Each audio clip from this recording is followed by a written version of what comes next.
Natutunan ko ang aking aralin pagkatapos ng unang pahayag pagkatapos ng paghihiwalay mula kay Tuba Buyak Usten. Sina Engin Akurek at Tugbo Buyak Usten, na nagbigay ng pangalawang pagkakataon sa kanilang pag-ibig at nagpakasal pagkaraan ng ilang taon, ay nagpasya na wakasan ang kanilang 2 taong kasal. Si Tugbo Buyak Usten, na nag-apply sa korte para sa diborsyo ilang buwan na ang nakakaraan, ay nagsalita sa unang pagkakataon pagkatapos ng paghihiwalay. Si Tuba Buyak Usten, mula sa mag-asawang Tugbo Buyak Usten at Engin Akurek, na ikinasal sa isang napakagandang seremonya makalipas ang ilang taon, ay nag-apply sa korte at nagsampa ng diborsyo noong ika-20 ng Agosto.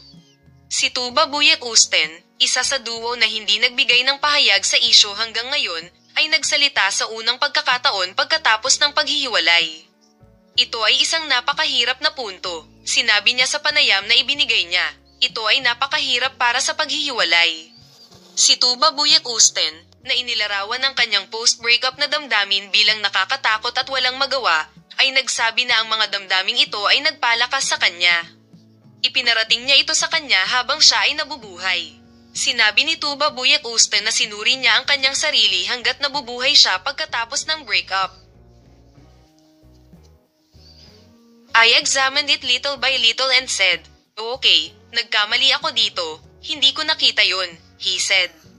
Sikat na tao na nag-uusap tungkol sa kanyang sarili at sa kanyang mga relasyon, gusto kong magkaroon ng isang relasyon at gusto kong tumanda kasama ang isang tao.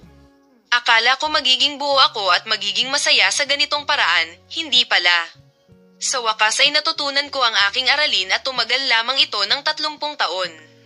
Dagdag pa niya, sinabi rin ni Tugbo Buyak Usten na ayaw niya ng bagong relasyon, medyo nasasabik akong mag-isa.